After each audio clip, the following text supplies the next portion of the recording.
تو آئیے آج دیکھتے ہیں کہ 2005 میں آخر ہوا کیا تھا۔ ایک عام سرکاری اسکول ٹیچر سید سبط الحسن شاہ کیسے صرف 17 مہینوں میں ارب پتی بن گیا۔ یہ تو ناقابل یقین لگتا ہے۔ جی بالکل ناقابل یقین ہے۔ یہ کہانی ہے پاکستان کی تاریخ کے شاید سب سے مشہور پونزی اسکینڈلز میں سے ایک کی، ڈبل شاہ کیس۔ ڈبل شاہ نام ہی کافی ہے۔ ہاں، مرکزی کردار جیسا آپ نے کہا سید سبط الحسن شاہ سیالکوٹ کے ریاضی کے استاد تھے۔ پہلے دبئی گئے، وہاں بات نہیں بنی، واپس آ کر یہ اسکیم شروع کر دی۔ اور آج ہم اس معاملے کو سمجھنے کی کوشش کریں گے سیما ٹی وی کی ایک رپورٹ اور کرائم سٹوری کی روشنی میں۔ مطلب یہ جاننا کہ یہ فراڈ، یہ اسکینڈل کیسے پھیلا، اس کے پیچھے کیا تھا، اور عوام پر، اداروں پر کیا اثرات ہوئے اس کے۔ صحیح۔ شروعات تو جیسا کہ اکثر ایسی کہانیوں میں ہوتا ہے بہت چھوٹے پیمانے پر ہوئی۔ شاہ صاحب نے اپنے ایک پڑوسی سے 15,000 روپے لیے۔ صرف 15,000؟ جی ہاں، صرف 15,000، اور وعدہ کیا کہ 15 دن میں ڈبل یعنی 30,000 واپس کریں گے۔ اور کر بھی دیے۔ اچھا، وعدہ نبھایا بھی۔ وہیں سے اعتماد بننا شروع ہوا ہوگا، ہے نا؟ بالکل، وہ پہلی کامیابی، وہ پہلا اعتماد، بس وہیں سے بات پھیلنا شروع ہوئی۔ پہلے 1، پھر 10، پھر 100، پھر ہزاروں لوگ۔ اور وہ 15 دن والی مدت، وہ تو قائم نہیں رہی ہوگی۔ نہیں، کیسے رہتی؟ جیسے جیسے لوگوں کا ہجوم بڑھا، لالچ بڑھا، تو وہ مدت 15 دن سے بڑھتے بڑھتے 70 دن تک پہنچ گئی۔ 70 دن! لیکن لوگ پھر بھی پیسہ دے رہے تھے۔ یہ حیران کن نہیں کہ لوگ سوال نہیں پوچھ رہے تھے کہ پیسہ آ کہاں سے رہے۔ یہی تو پونزی اسکیم کا کمال یا المیہ کہہ لیں ہوتا ہے۔ لالچ جو ہے نا، وہ عقل پر پردہ ڈال دیتا ہے۔ لوگ بس دگنا ہوتا دیکھ رہے تھے۔ اور یہ کاروبار کہاں کہاں تک پھیلا؟ صرف نظام آباد جہاں وہ رہتے تھے؟ نہیں، نظام آباد سے شروع ہو کر وزیر آباد، گجرانوالہ، سیالکوٹ، اور پھر تو مطلب پورے پاکستان سے ہی لوگ آنے لگے۔ اور سب سے زیادہ تشویشناک بات شاید یہ تھی کہ اس میں صرف عام کم پڑھے لکھے لوگ نہیں تھے۔ نہیں، بالکل نہیں۔ ذریعہ رپورٹ بتاتی ہے کہ مبینہ طور پر بڑے بڑے نام، سیاستدان، بیوروکریٹس، حتیٰ کہ پولیس آفیسران تک شامل ہو گئے۔ ہر طبقے کے لوگ۔ یہ کیسے ہو سکتا ہے؟ مطلب اتنے بااثر پڑھے لکھے لوگ وہ بھی اس جال میں پھنس گئے؟ کیا وجہ تھی؟ صرف پیسوں کا لالچ؟ لگتا تو یہی ہے۔ رپورٹ میں کوئی خاص وجہ تو نہیں بتائی گئی، لیکن عمومی تاثر یہی ہے کہ جلد از جلد امیر بننے کی دوڑ تھی۔ لوگ اپنی زمینیں، مکان، گاڑیاں، زیور سب بیچ کر پیسہ لا رہے تھے۔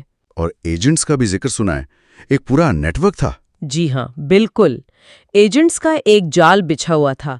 یہ لوگ 5% کمیشن لیتے تھے، لوگوں سے پیسہ اکٹھا کر کے لانے کا اور پھر منافع پہنچانے کا۔ اور کام اتنا بڑھ گیا تھا کہ پیسے گننے کے بجائے تولے جاتے تھے۔ یہ بات سچ ہے؟ ذریعہ تو یہی کہتا ہے۔ اتنے نوٹ تھے، اتنی رقم تھی کہ گننے کا وقت ہی نہیں تھا۔ بس ترازوں پر ایک طرف لائی گئی رقم رکھی، دوسری طرف اتنے ہی وزن کے نوٹ رکھ کر دگنی رقم واپس۔ یا خدا، مطلب پیسوں کی وقت ہی ختم ہو گئی تھی، صرف وزن رہ گیا تھا۔ جی، اور اس کا اثر بینکوں پر بھی پڑا۔ لوگ بینکوں سے پیسے نکلوا کر ڈبل شاہ کو دے رہے تھے۔ اطلاعات تو یہ بھی ہیں کہ کچھ بینک مینیجرز تک ملوث ہو گئے۔ بینکنگ سسٹم کے لیے تو یہ خطرے کی گھنٹی ہوگی۔ بالکل۔ پھر ایک خبر آئی جس نے، آپ کہہ سکتے ہیں کہ اداروں کو جگا دیا۔ وزیر آباد کا کوئی شخص تھا، اس نے ڈبل شاہ سے جو پیسہ کمایا تھا وہ اپنے پیر صاحب پر ہیلی کاپٹر سے نچھاور کرنا چاہتا تھا۔ ہیلی کاپٹر سے پیسے؟ واہ! ہاں، یہ خبر جب میڈیا میں آئی تو پھر نیب یعنی نیشنل اکاؤنٹیبلٹی بیورو اور دوسری ایجنسیاں حرکت میں آئیں۔ اور پھر گرفتاری ہوئی؟ کب ہوئی تھی یہ؟ 13 اپریل 2007۔ اس تاریخ کو ڈبل شاہ کو گرفتار کر لیا گیا۔ لیکن گرفتاری کے بعد جو ہوا وہ بھی کم حیران کن نہیں۔ عوام سڑکوں پر، مظاہرے، ڈبل شاہ بے قصور کے نعرے، یہ کیا تھا؟ یہ واقعی ایک عجیب صورتحال تھی۔ لوگ جن کا اپنا پیسہ ڈوبا ہوا تھا یا ڈوبنے کا خطرہ تھا، وہ اسی شخص کی رہائی کے لیے مظاہرے کر رہے تھے۔ پولیس سے جھڑپیں بھی ہوئیں۔ اس کی کیا وجہ ہو سکتی ہے؟ کیا انہیں لگتا تھا کہ رہا ہوگا تو پیسے واپس ملیں گے؟ شاید یہی امید تھی۔ کچھ ایجنٹس بھی تھے جن کا کمیشن رکا ہوا تھا، وہ بھی پریشان تھے۔ دوسری طرف جب نیب نے اشتہار دیا کہ متاثرین اپنے کلیمز جمع کروائیں تو ہزاروں درخواستیں آ گئیں۔ اچھا۔ لیکن اس میں بھی ایک مسئلہ آیا، بہت سے جعلی کلیمز بھی سامنے آئے جس سے اصل متاثرین کو رقم کی واپسی کا عمل اور بھی مشکل ہو گیا۔ اور نیب نے شروع میں کچھ رقم پکڑی بھی تھی۔ جی، ذرائع کے مطابق شروع میں تقریباً 7 ارب روپے کی مالیت کے اثاثے یا نقد رقم ضبط کرنے کی بات ہوئی تھی، جو ڈبل شاہ نے مبینہ طور پر خود ہی حکام کے حوالے کر دی تھی۔ 7 ارب، یہ تو بہت بڑی رقم ہے، لیکن کیا یہ متاثرین کو واپس ملی؟ یہیں پر معاملہ تھوڑا پیچیدہ ہو جاتا ہے۔ نیب کے اپنے سرکاری ریکارڈ کے مطابق پلی بارگین اور والنٹری ریٹرن سکیمز کے تحت جو کل واجب الادا رقم تھی، صرف آپ یقین کریں 22% وصول ہو سکا۔ صرف 22%؟ مطلب 78% پیسہ، اربوں روپے ابھی تک نہیں ملا۔ جی ہاں، نیب ریکارڈز یہی بتاتے ہیں۔ 78% بقایا ہے۔ صرف ڈبل شاہ یعنی سید سبط الحسن شاہ کے ذمے اب بھی 5 ارب 17 کروڑ روپے سے زیادہ واجب الادا ہیں۔ لیکن انہیں سزا تو ہوئی تھی نا؟ ہوئی تھی۔ 1 جولائی 2012 کو 14 سال قید کی سزا سنائی گئی۔ 14 سال؟ مگر وہ تو جلدی رہا ہو گئے تھے، شاید 2014 میں۔ بالکل صحیح۔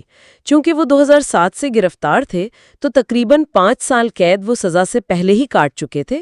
پھر جیل میں اچھا چال چلن اور کچھ قانونی رعایت ملا کر وہ 15 مئی 2014 کو رہا ہو گئے۔ اور رہائی پر سنا ہے بڑا استقبال ہوا؟ جی، ذرائع رپورٹ تو یہی بتاتی ہیں۔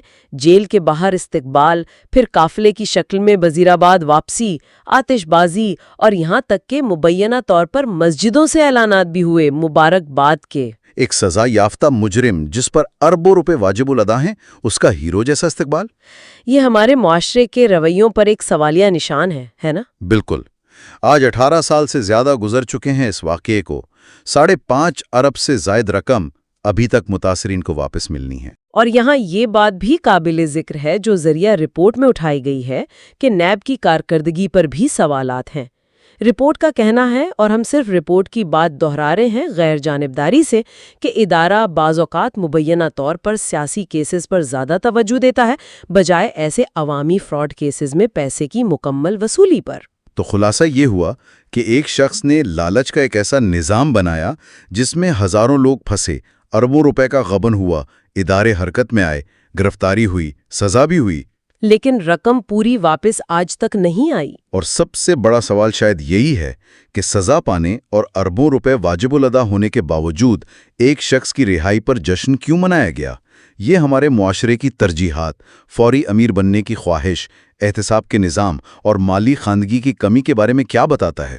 جبکہ اصل متاثرین وہ آج بھی اتنے سالوں بعد بھی انصاف اور اپنے پیسے کے منتظر ہیں۔ یہ سوچنے کی بات ہے۔